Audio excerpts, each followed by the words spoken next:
Muito boa tarde, pessoal. Quase boa noite já. Sejam muito bem-vindos a mais um Café Consciência. Como sempre, antes da gente começar, eu tenho alguns avisos para passar para todo mundo. Então, sobre certificação, a gente precisa de alguns dados de vocês para poder gerar certificado. Esses dados são nome completo, CPF, número de matrícula para quem é aluno da FURG e e-mail. E vocês podem nos mandar esses dados de duas formas, tanto aqui pela plataforma, é só abrir ali em bate-papo, abrir uma conversa com o Café Consciência e mandar direto aqui para nossa conta, mas também pode nos mandar por e-mail, que é caféconscienciafurg@gmail.com. Essas informações vão estar tanto aqui no bate-papo, como também ali nas notas compartilhadas, caso alguém tenha alguma dúvida. As perguntas referentes à palestra podem ser feitas ao longo da fala, a gente vai repassar elas no final. O Café Consciência, para quem não sabe, agora tem canal no YouTube, nossas palestras estão sendo gravadas e postadas lá. Também temos página no Facebook, Instagram. Os links para nossas redes também vão estar nas notas compartilhadas. Lá vocês também vão encontrar as redes da nossa palestrante, para quem quiser seguir. E o tema da nossa reunião de hoje é contaminantes ambientais em aves aquáticas. E a nossa palestrante é a Cindy Tavares Barreto, que é doutoranda em Ecologia e Biologia Evolucionária e Fellow pela Universidade de Connecticut. Foi pesquisadora da Rede do Rio Doce Mar, Programa de Monitoramento de Biodiversidade Aquática, subprojeto Monitoramento de Aves Marinhas associadas à Foz do Rio Doce, Plataforma Continental e áreas protegidas adjacentes. É mestre em Biologia de Ambientes Aquáticos Continentais pela Universidade Federal do Rio Grande, com período de sanduíche na Universidade de Saskatchewan, no Canadá. É bióloga pela Universidade Federal de Pelotas e tecnóloga em gestão ambiental pelo Instituto Federal Sul-Rio-Grandense. Atua nas áreas de ecologia, ornitologia, parasitologia, biologia da conservação e ecotoxicologia. Então, Cindy, muito obrigado pela tua participação aqui hoje, ficamos muito felizes e eu te passo a palavra.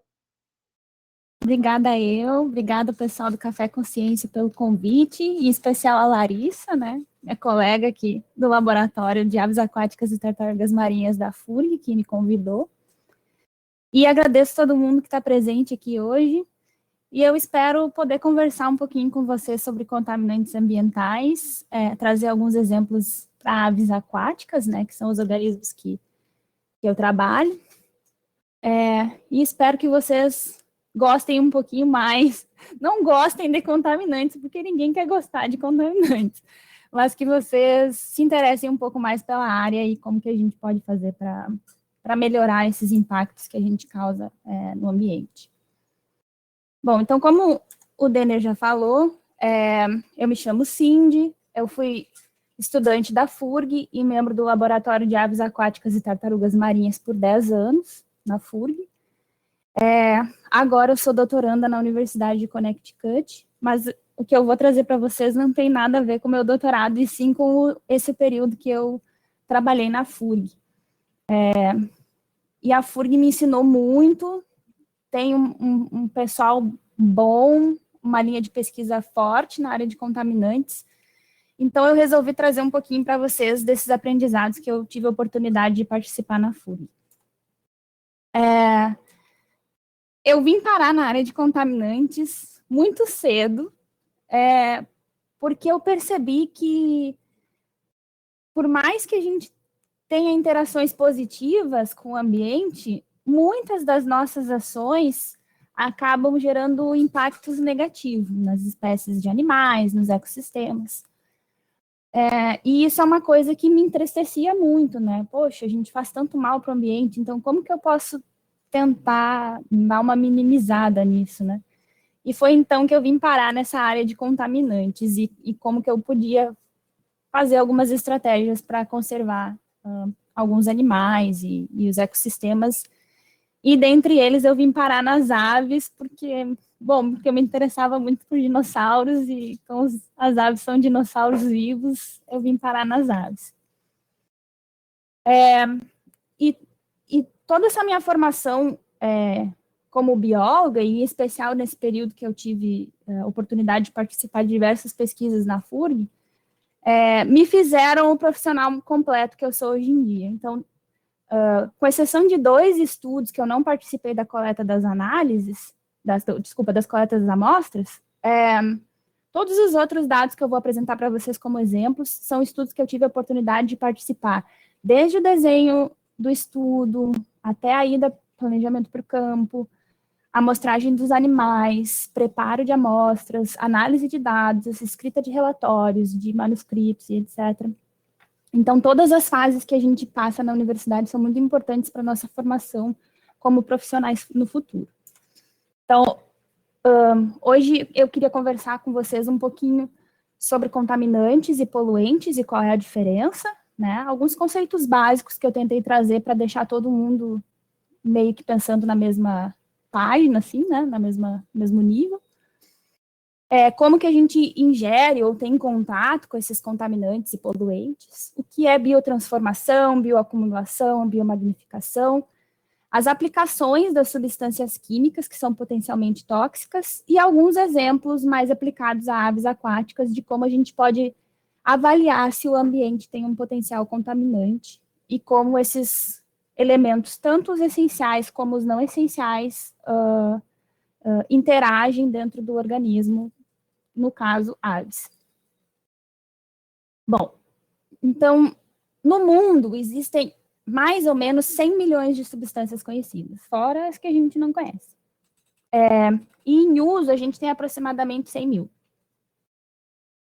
E dessas 100 mil substâncias, 300 delas são perigosas. Então, se a gente for parar para pensar um pouquinho, uma pequena parte das substâncias que a gente usa são perigosas. E onde que a gente pode encontrar tanto as substâncias perigosas como as não perigosas? Ora, a gente pode encontrar elas de forma natural, na natureza, né? Essas substâncias, elas são disponibilizadas para o meio de diversas formas, por exemplo, através de atividades vulcânicas, intemperismos de rochas, existem N minerais naturais que a gente encontra na natureza e que podem estar localizados em determinadas áreas, mas também ser dispersos pela água ou pelo ar. Então, existem substâncias, sendo elas perigosas ou não, que são naturais. E existem também as substâncias que são de origem antrópica, sejam elas substâncias naturais que a gente pega e transforma para um determinado uso, ou substâncias que a gente cria para um determinado fim. E aí, dentre os exemplos de fornecimento de diferentes substâncias através de atividades humanas, a gente tem os herbicidas, pesticidas e venenos que a gente espalha. Tem o material de combustão, seja de combustíveis de fósseis ou a própria fumaça que sai do carro, a fumaça que sai da lareira, enfim, qualquer fornecimento de produtos atmosféricos.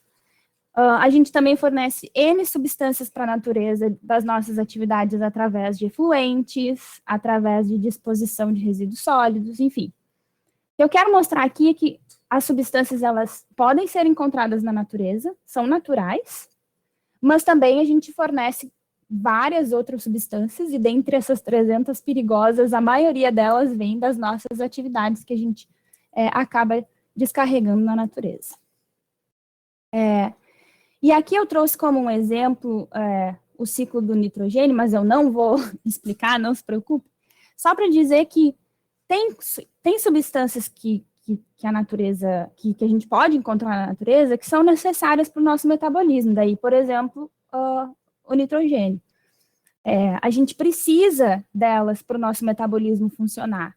E alguns desses produtos que a gente mesmo produz, como, por exemplo, a amônia, eles são necessários para outros organismos, mas que em determinados níveis eles podem passar a ser tóxicos, não só para a gente, mas também para os outros organismos.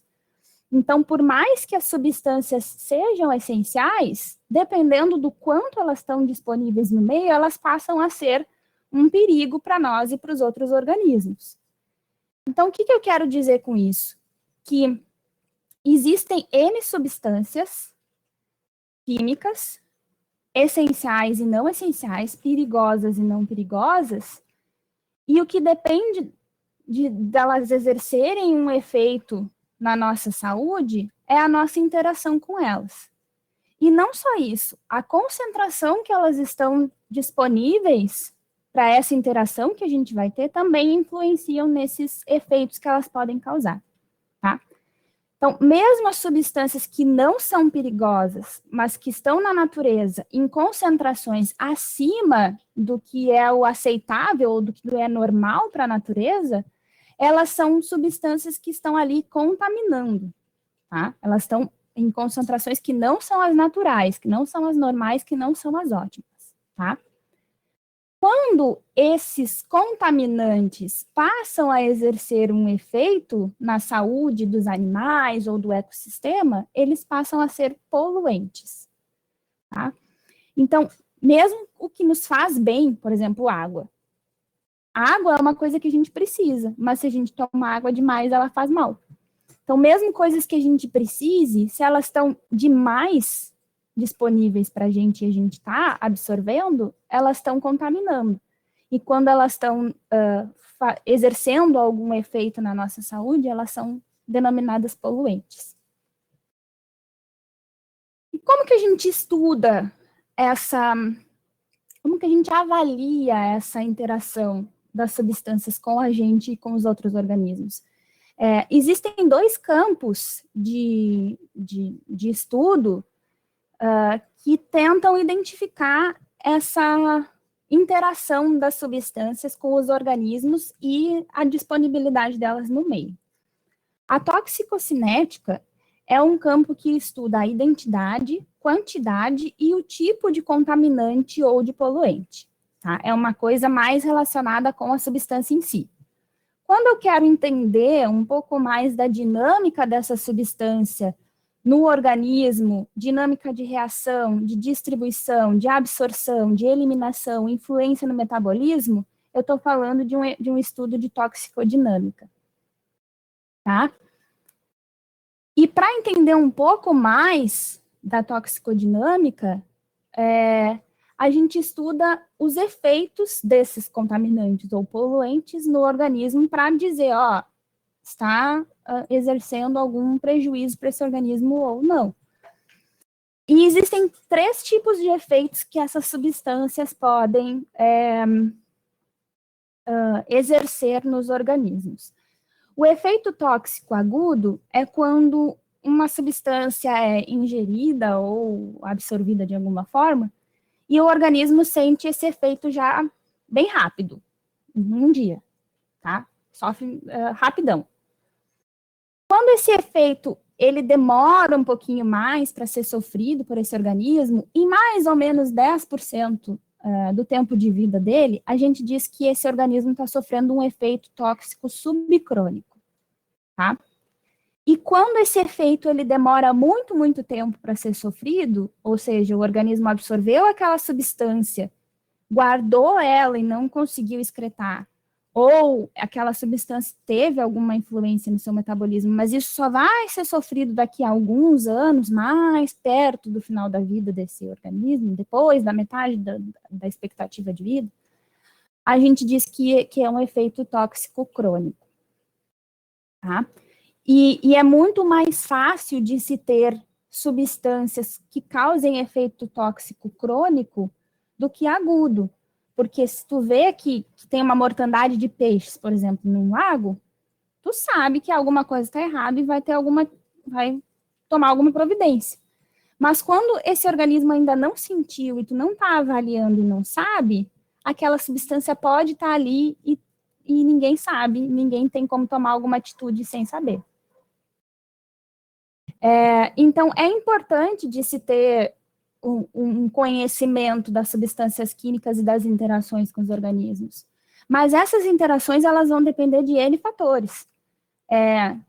Dentre eles, as condições do organismo, e aqui eu vou listar espécie, se é um peixe, se é um mamífero, se é uma planta, a idade, se é um juvenil, se é um adulto, o sexo, se é macho, se é fêmea, porque tem uma influência hormonal na absorção de determinadas substâncias, a condição física desse organismo, se ele é um organismo saudável ou debilitado, a condição nutricional, se ele está absorvendo nutrientes necessários ou não, e se está sofrendo uma debilidade por conta disso.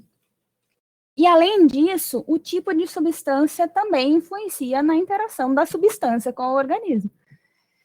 E não só o tipo em si de substância, mas a concentração dessa substância, a meia-vida, o tempo de decaimento dos átomos para que ela se torne uma outra substância, né?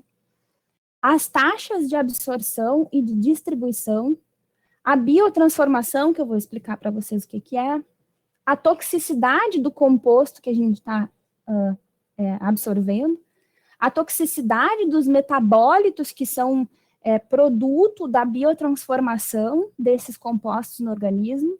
Então, N coisas influenciam nas interações das substâncias com os organismos. E existem diferentes formas da gente absorver uma substância química do meio. E aqui eu trouxe um exemplo do que a gente faz com medicamentos, para como a gente absorve os medicamentos, como o ser humano absorve os medicamentos, e o tempo relacionado com a forma de absorção, para vocês terem uma ideia da interação dos contaminantes no organismo. Por exemplo, aqui, ó, não sei se vocês conseguem ver o meu mouse mexendo, mas a caixinha cor-de-rosa significa que é uma absorção intravenosa, e ela corresponde ao gráfico cor-de-rosa, tá?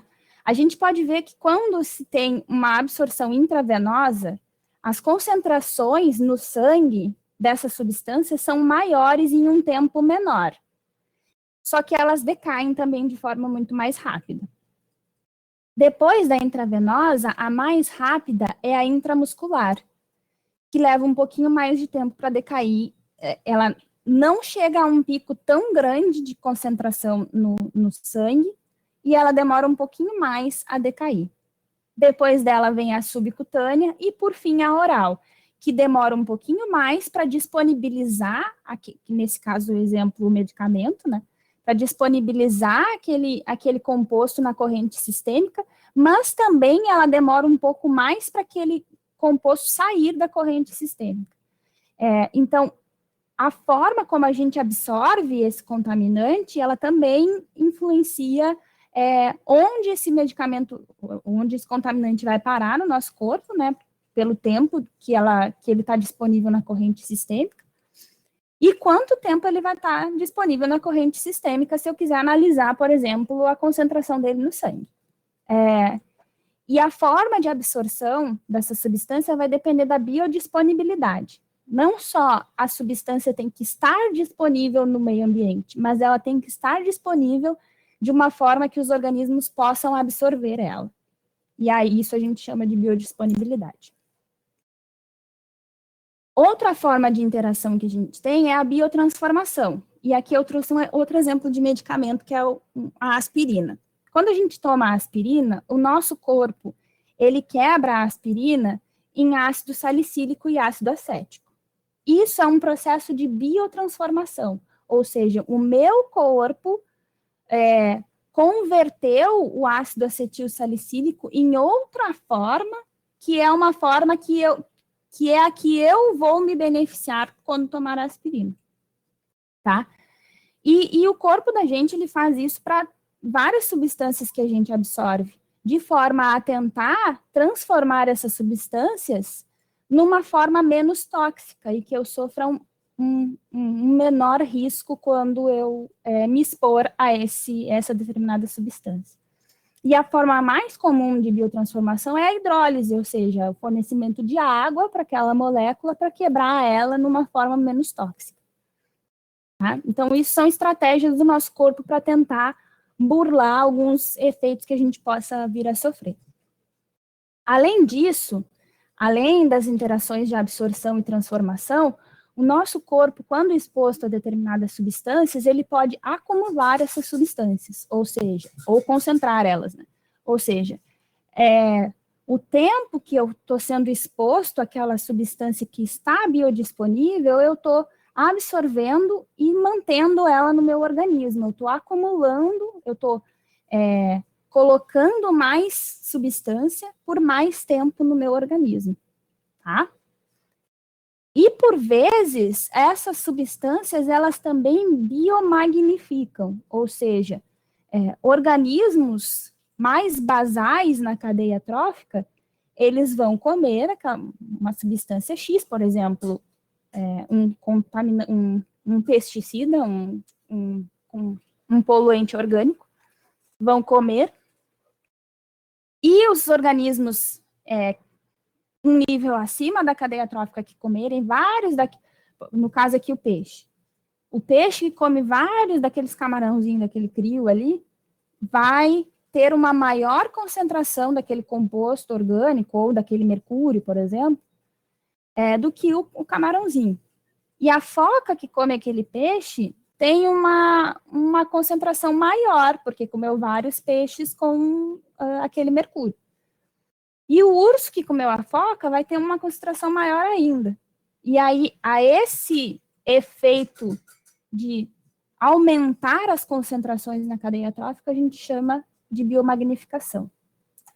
E a confusão comum que acontece é entre bioacumulação e biomagnificação. Lembra que a bioacumulação é acumular um determinado composto por um certo tempo. Não necessariamente eu estando num topo da cadeia trófica, eu vou comer mais daquele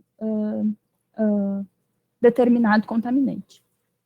Mas quando isso acontece, quando ela tem uma interação com níveis maiores na cadeia trófica, a gente diz que é uma substância que está biomagnificando.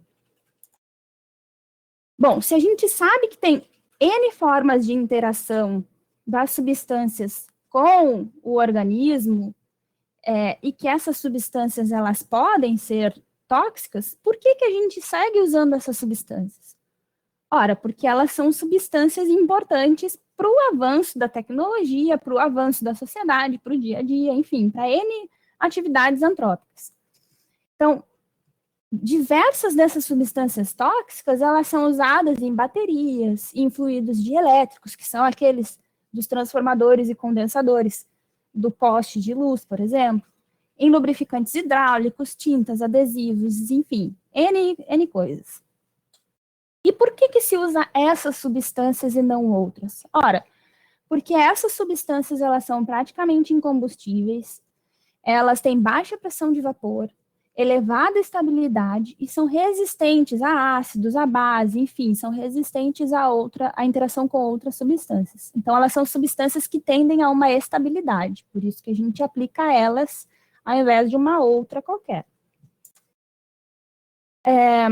Então, os contaminantes ambientais, eles tendem a ser compostos altamente resistentes química, fotolítica e biologicamente, tá? Tendem a não sofrer ações químicas ou da luz ou biológicas. E eles podem ser transportados por longas distâncias, através do vento, da água, dos animais, e em especial as aves que se deslocam grandes distâncias. E mesmo sabendo dessa dinâmica e dessa estabilidade e de potenciais efeitos que ele tenha na saúde, ainda assim, a gente usa e precisa de alguns deles. E muitos deles começaram a ser usados de forma sem saber dos efeitos que eles poderiam causar na natureza. E muitas vezes tentando passar uma ideia de que eles eram mocinhos. E aqui é um exemplo de uma campanha dos anos 50, 60, do uso do DDT, que é um pesticida super poluente, que causa N efeitos na saúde dos organismos, e passando uma ideia de que, nossa, vai super ajudar, porque aumenta a produtividade, não vai faltar alimento, etc, etc. Então, no início dos anos 60, se começou a observar que, peraí, substâncias químicas que a gente usa causam efeitos na natureza. E um grande passo para o movimento ambientalista e para chamar a atenção desses efeitos foi esse livro da Rachel Carson, que é A Primavera Silenciosa, onde ela aponta alguns efeitos dos compostos orgânicos na resistência da casca de ovos de aves e como isso, né, torna as cascas mais frágeis e prejudica o sucesso reprodutivo das aves. Então, peraí, está acontecendo uma coisa, tá aqui, existe um dano nos organismos. Então, vamos começar a estudar e entender o que esses compostos, sejam eles orgânicos, como o trazido pela Rachel Carson, ou inorgânicos, como os exemplos que eu vou trazer para vocês, vamos tentar entender e estudar o que esses compostos fazem. E, de forma geral, os efeitos tóxicos, sendo de compostos orgânicos ou inorgânicos, variam de acordo com a substância. Mas nós podemos dizer que os poluentes, eles são compostos que são carcinogênicos, que prejudicam o funcionamento do sistema endócrino, imunológico e reprodutor, que têm efeitos no sistema respiratório e trazendo para 2020, 2021, ter uma debilidade no sistema respiratório aumenta a probabilidade de mortalidade pela Covid-19, então ninguém quer ter uma debilidade do sistema respiratório. Além disso, eles causam efeitos neurológicos. São compostos mutagênicos que causam danos na medula, que causam dano no epitélio intestinal e então prejudicam a absorção de nutrientes, que causam dano nas gônadas. E além desses danos todos, mais fisiológicos, digamos assim, são compostos que, por terem um efeito no sistema neurológico, levam a alterações comportamentais. Então, animais que ficam debilitados, eles podem, trazendo para aves de novo os exemplos, eles podem ter uma capacidade de voo menor, uma produção de penas com menor qualidade, o que dificulta um pouco o voo desses animais. Animais muito debilitados por contaminantes, eles podem tender, falando de filhotes, a pedir menos alimento para os pais, o que leva a uma menor nutrição. Então, N efeitos tóxicos são observados para contaminantes orgânicos e inorgânicos. Então, como que a gente estuda se tem algum contaminante no meio ambiente? Existem N formas da gente descobrir se os contaminantes estão no ambiente de uma forma biodisponível que vai afetar aquele ecossistema, tanto na parte abiótica como biótica. E uma delas é usar animais como bioindicadores ou sentinelas ambientais. E dentre eles, a gente usa, no laboratório de aves aquáticas e tartarugas marinhas, aves como sentinelas ambientais. Por que as aves são boas sentinelas ambientais? Porque elas fornecem informações de longos períodos, e aqui, como exemplo da foto, que são as garças brancas grandes e os colhereiros, são aves que têm um período maior de vida, então elas fornecem informações por tempos maiores do que um organismo menor de ciclo anual, por exemplo, e fornecem informações de grandes distâncias, porque eles são animais que se deslocam muito, né? São animais coloniais, ou seja, são animais que tornam fácil, e para o pessoal que está presente, que faz amostragem em colônias, vai rir quando eu falar fácil, porque não é, mas torna fácil a amostragem de vários indivíduos em um local só, né? Eu não preciso ir atrás de diversos ninhos em localidades diferentes para amostrar vários indivíduos daquela espécie, ou nesse caso, de mais de uma espécie, né? São animais que ocorrem em áreas urbanas e não urbanas, então permitem uma comparação se aquelas substâncias que eu estou buscando, elas estão em maiores concentrações nos animais devido à proximidade de áreas urbanas ou a um fornecimento de material antrópico para o meio. Elas espelham os efeitos em outras espécies, especialmente nesse caso, nesse exemplo das garças e dos colhereiros dos pelicaniformes. As garças que se alimentam de peixes, ou seja, são de um nível trófico maior, então elas permitem com que eu veja que tem um contaminante no ambiente antes mesmo do ser humano comer o peixe, porque ela obrigatoriamente vai comer o peixe, né? O que me permite que eu tome uma ação antes desse efeito começar a ser sofrido pela população. E dependendo das espécies amostradas, e trazendo de novo o exemplo da foto, as aves têm diferentes técnicas de forrageio. Então, elas permitem que eu consiga verificar a diferença dessas concentrações em diferentes níveis tróficos. No caso da garça, ela é uma ave que come peixes, um predador visual, que pesca o peixe, enquanto que o colhereiro é um predador mais tátil, que vai filtrar pequenos organismos, plantas e insetos. Então, estaria num nível, em teoria, um pouco mais basal na cadeia trófica do que a garça.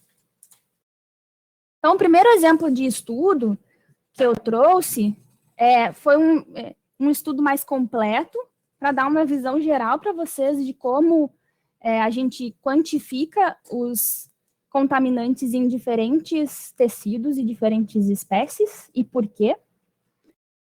E eu trouxe um metal só para facilitar o entendimento, tá? Então, um exemplo é com cádmio, que é um elemento químico não essencial para o metabolismo. Ele pode causar danos neurológicos, ele é nefrotóxico, e causa prejuízos na reprodução também. E nesse exemplo, eu trouxe as garças, que, como eu falei, são predadores visuais, então se alimentam de peixes um nível maior na cadeia trófica, em comparação com os colhereiros, predadores táteis, um nível teoricamente menor na cadeia trófica.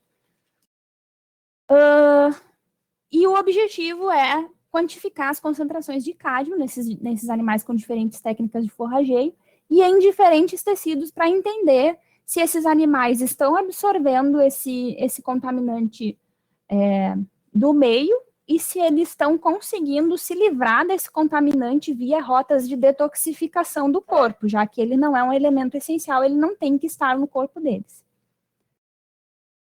Esse estudo ele foi realizado na cidade de Rio Grande, em uma colônia na Ilha dos Marinheiros, representando um sítio urbano ou mais próximo à urbanização, em comparação com uma colônia na estação ecológica do Taim, no Banhado do Aguirre, representando um sítio mais controle, né, que seria sem influência de urbanização e contaminação direta por cádmio. E os resultados que a gente encontrou foi que para o sangue não houve diferença significativa nem entre as espécies, sendo do mesmo local, ou dos locais diferentes. Não teve influência do local, não teve influência da espécie, e não teve influência essa técnica de forrageio, ou seja, um que seria um nível trófico maior, come mais ou come menos, não teve diferença, não teve influência. Só que esse modelo, ele explicou só 13,5% da variabilidade dos dados, então ele não houve diferença, mas ele não explicou tanto quanto a gente gostaria. Já para as penas, a gente encontrou diferença entre as espécies de um mesmo local, e a gente pode observar que o local não urbano teve níveis muito menores de cádmio em comparação com o local urbanizado para as duas espécies, e teve diferença entre as espécies, tá? Então, houve uma influência do local e houve uma diferença das espécies. E esse modelo, ele explicou 58% da variabilidade dos dados, sendo que o local explicou 53% da variabilidade dos dados. Ou seja, o fato de as aves estarem nidificando mais próximas a ambientes urbanos torna essa absorção muito mais propícia. tá? Isso no tecido pena, que seria um tecido que essas aves comeram, então estaria disponível no sangue, e usaram a pena para se livrar desse metal que não é essencial. Aí, então, a gente tentou entender se havia uma potencial detoxificação de adultos via ovos, e se esses contaminantes eles poderiam ser absorvidos pelos filhotes. Então, a gente avaliou a casca, que é onde a gente encontraria mais cádmio, porque o cádmio compete com o cálcio, e a casca do ovo é rica em cálcio. Então, quando tu quer te livrar do cádmio, tu vai botar tudo no ovo, se tu é uma ave. E o conteúdo dos ovos para ver a potencial exposição dos filhotes antes mesmo de se desenvolverem. Então, a gente verificou para a casca do ovo que houve diferença entre as espécies, de novo, e que houve uma influência do local, especialmente para as garças, né? Muito mais para as garças do que para os cordeireiros. E foi um modelo que explicou 21% dos dados, então houve uma boa explicabilidade. Só que o que a gente encontrou foi que os ambientes não urbanos tiveram maiores níveis do que os ambientes urbanos para as duas espécies. E quando a gente avaliou os ovos, o conteúdo dos ovos, a gente verificou que teve diferença no mesmo local para as espécies, né? Diferença de garças e colheireiros da cidade e do ambiente não urbano também. E, em especial, o local influenciou muito mais na concentração de cádmio no conteúdo de ovo de garças. E esse modelo teve uma explicabilidade de 10%. Tá? Então, o que a gente pôde concluir com os ovos e misturando com o sangue e penas, que é direto dos filhotes? Que tem evidência de contaminação nesse local, porque a gente encontrou níveis no sangue, que tem diferença entre os tecidos, e os níveis maiores foram os tecidos de detoxificação, que houve concentrações maiores nos ovos, então que os adultos estariam detoxificando nesses ovos. Como são aves que chegam na colônia muito tempo antes de se reproduzirem e que se alimentam nessas áreas próximas, a gente suspeita que a detoxificação seja de alimentação de áreas próximas. Mas não descarta a possibilidade desses adultos terem comido esse contaminante em outro local, armazenado no corpo e depois detoxificado na hora de produzir o ovo. A gente verificou que os ovos são mais sensíveis às concentrações, além de ser um método não invasivo, porque a gente pode coletar só a casca do ovo depois que eclode e não causa estresse de capturar o bicho, enfim. E que os pelicaniformes são bons sentinelas ambientais. Ok. Então, vendo todo esse contexto, a gente começou a se perguntar, se os níveis maiores são nos tecidos de detoxificação, de repente seria interessante a gente dar uma atenção para esse tecido para ver se a gente descobre alguma informação maior desses animais.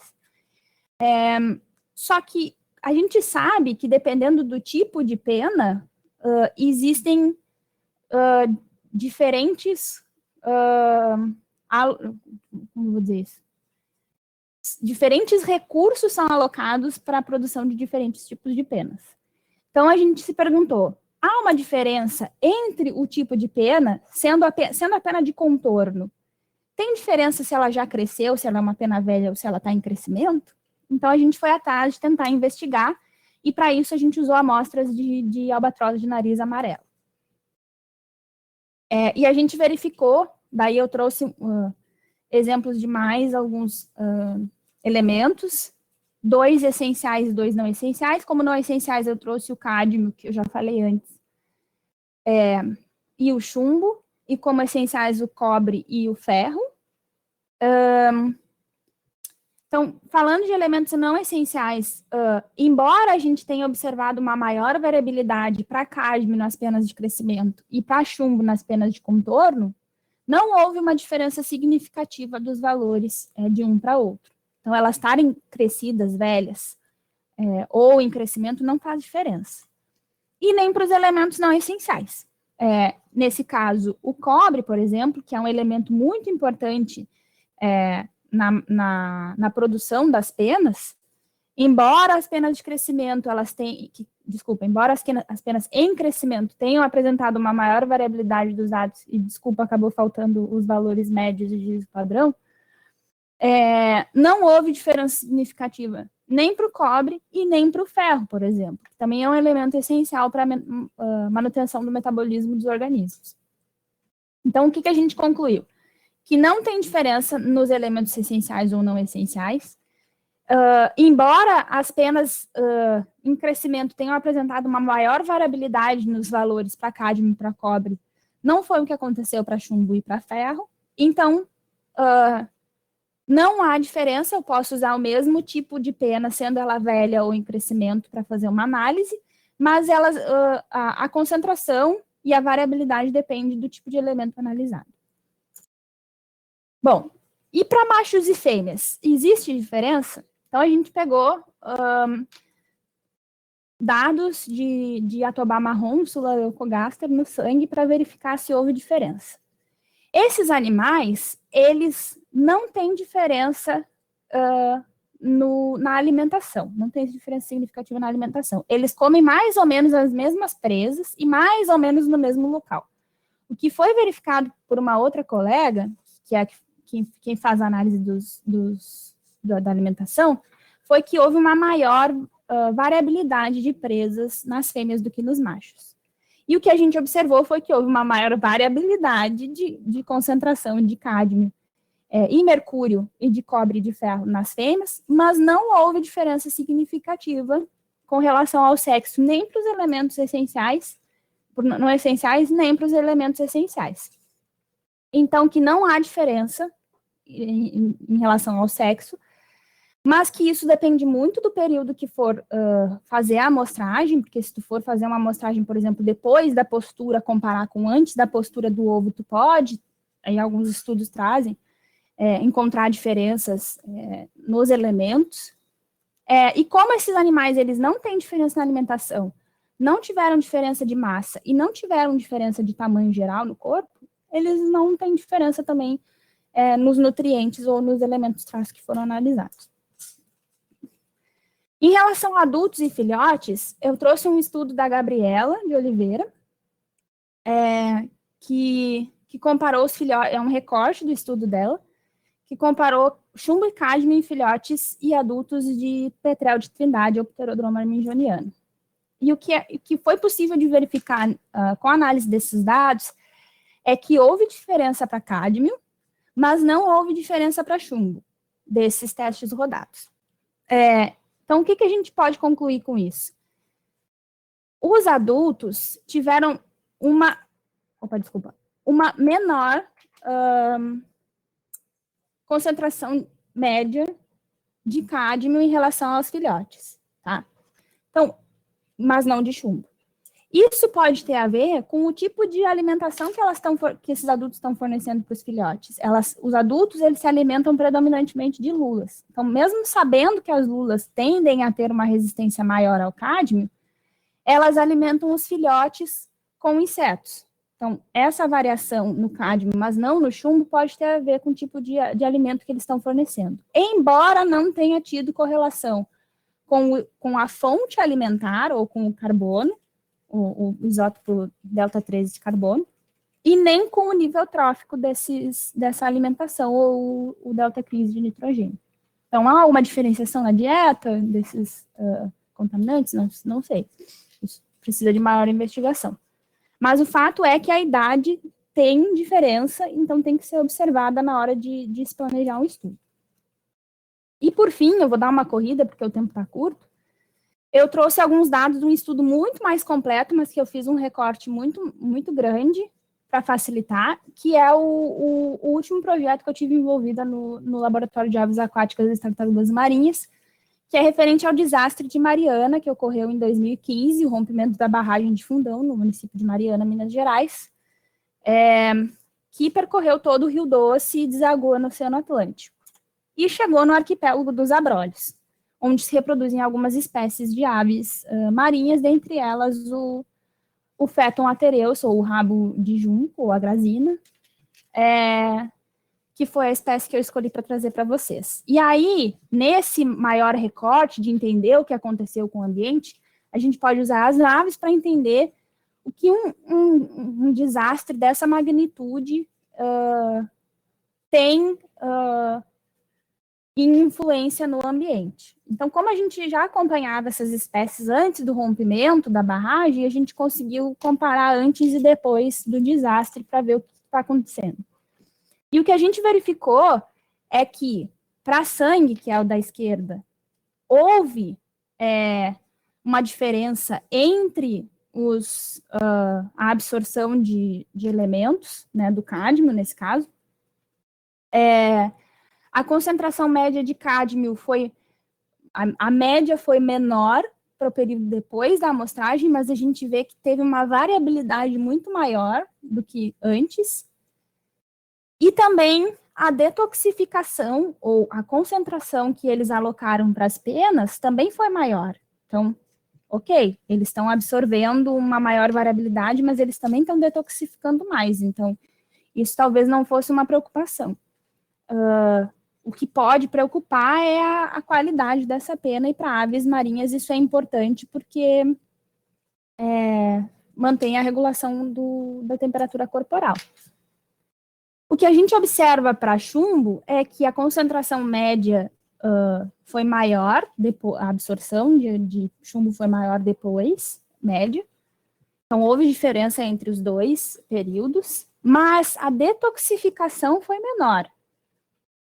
Então, esse animal está absorvendo e está acumulando em algum lugar. Talvez num tecido rico em cálcio, num osso, por exemplo, que pode vir a prejudicar a resistência desse animal. Quanto aos elementos essenciais, não só para o cobre, mas de uma forma geral, a gente observou uma menor concentração no sangue, uma menor absorção. E no caso do cobre, uma menor alocação desse elemento, que é um elemento importante para a confecção das penas, uma menor alocação desse elemento para as penas. Então, realmente isso indica que as penas podem estar tendo uma menor qualidade. Quanto ao ferro, como era uma barragem de minério de ferro, embora a gente pudesse esperar uma maior concentração, muito maior concentração de ferro, não foi o que a gente observou. A gente viu um valor médio maior, mas não foram diferentes entre os períodos. Mas o quanto esse bicho aloca para as penas ou detoxifica, porque mesmo sendo um elemento essencial, quando em muito maiores concentrações ele pode vir a ser prejudicial, foi menor depois. Então, houve um desbalanceamento fisiológico desses animais após o rompimento da barragem. Então, as conclusões que a gente chega é que houve uma maior absorção e detoxificação de cádmio, o que pode levar a maior absorção a um efeito crônico, e a maior detoxificação a uma menor qualidade de penas. No caso de chumbo, uma absorção similar, mas sem uma maior detoxificação. Então, esse organismo pode estar acumulando esse elemento e pode vir a sofrer efeitos crônicos no futuro. Quanto ao cobre, que é um elemento essencial, teve uma menor absorção e menor alocação para as penas, o que é muito prejudicial, não só para o metabolismo, mas para a qualidade de penas desse animal. E quanto ao ferro, teve uma absorção similar com uma menor alocação ou detoxificação.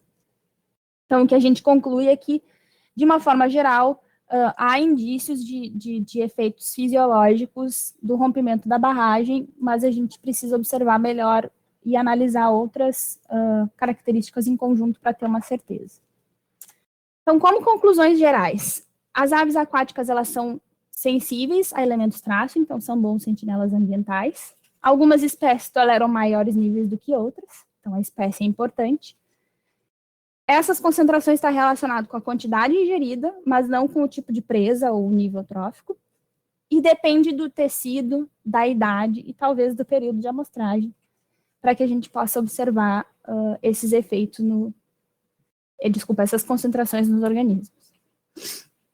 E antes de passar para as dúvidas, eu gostaria de agradecer de novo a equipe pelo convite, né, a organização do Café Consciência, agradecer a todos os presentes, dizer que isso é uma iniciativa muito importante para que a gente se mantenha em contato num período difícil como esse que a gente está vivendo, mantenha o nosso cérebro ativo para coisas que alimentam o nosso conhecimento, mas quero chamar a atenção de que saúde mental é uma coisa muito importante, que a gente está vivendo num momento muito difícil e que, por mais que a gente tenha iniciativas como essa boas para alimentar o nosso cérebro com conhecimento, a gente também tem que alimentar o nosso cérebro com saúde, com carinho, com contato. Então, mesmo distante, a gente não pode perder o contato com os amigos, com a família, e se manter equilibrado.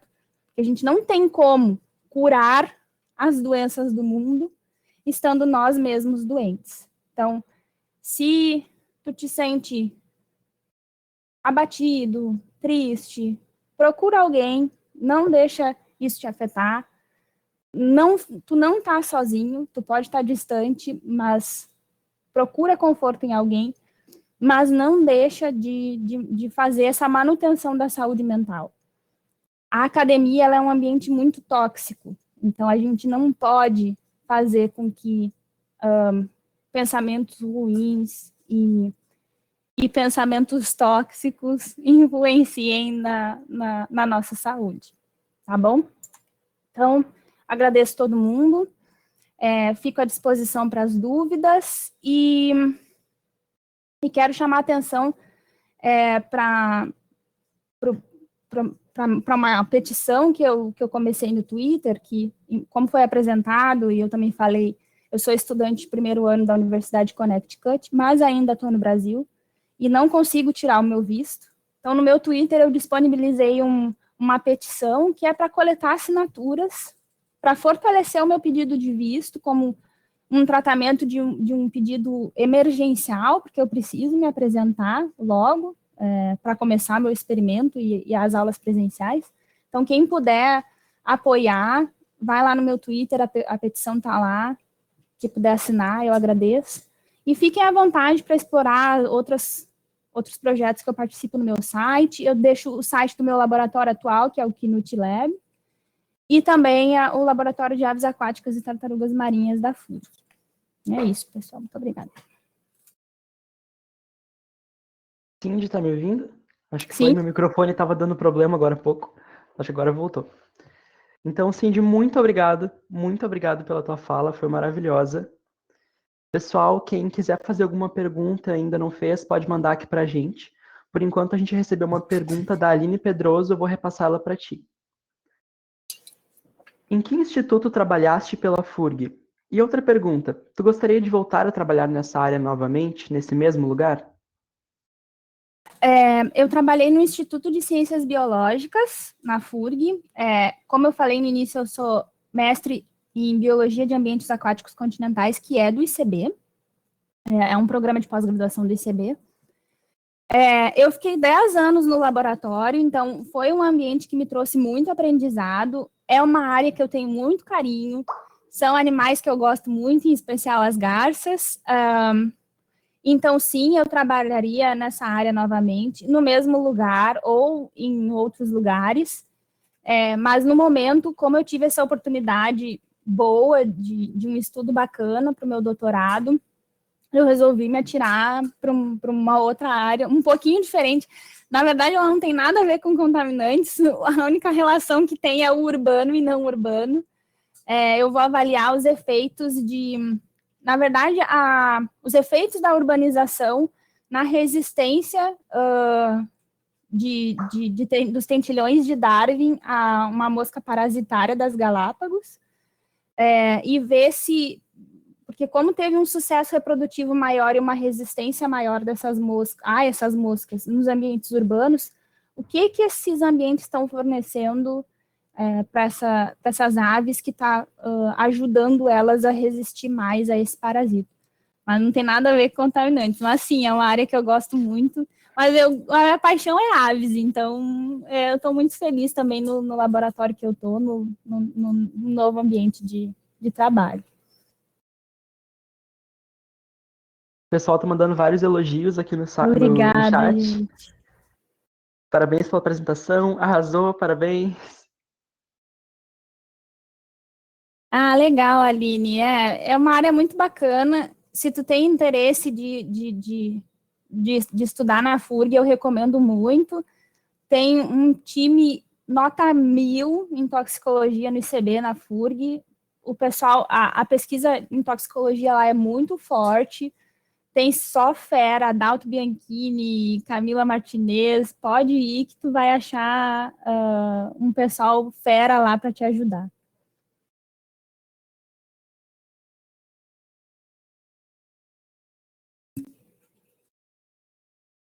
E lembrando, pessoal, o Twitter da Cindy, além de estar aqui na tela, também está ali nas notas compartilhadas, caso alguém queira copiar direto. O Instagram está ali também.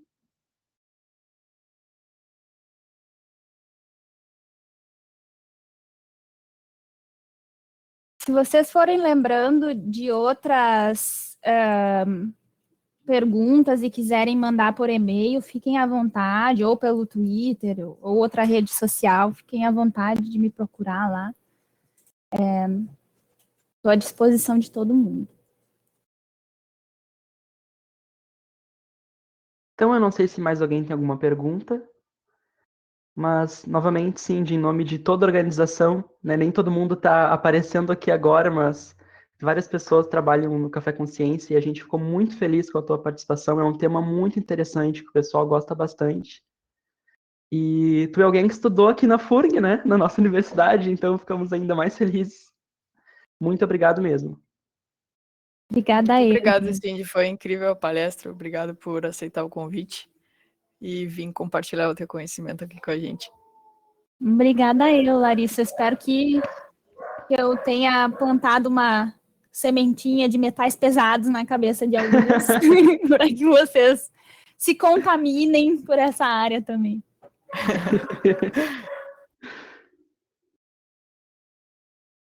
Bem, então acho que por hoje é só, pessoal. Fiquem ligados nas redes do Café. Logo mais a gente vai estar compartilhando as nossas próximas atividades. Agradecemos a participação de todo mundo aqui. E é isso. Até a próxima. Obrigada, pessoal. Obrigada a todos. Obrigada aos colegas da Universidade de Connecticut que ingressaram aí. Thank you, Jessica, Kara. You are awesome too. Obrigada, pessoal da FURG, todos de fora da FURG. E parabéns de novo para o pessoal do Café Consciência. Realmente é uma iniciativa muito bacana, dá muito trabalho, mas vocês estão levando conhecimento para todo mundo, dentro da casa de todo mundo.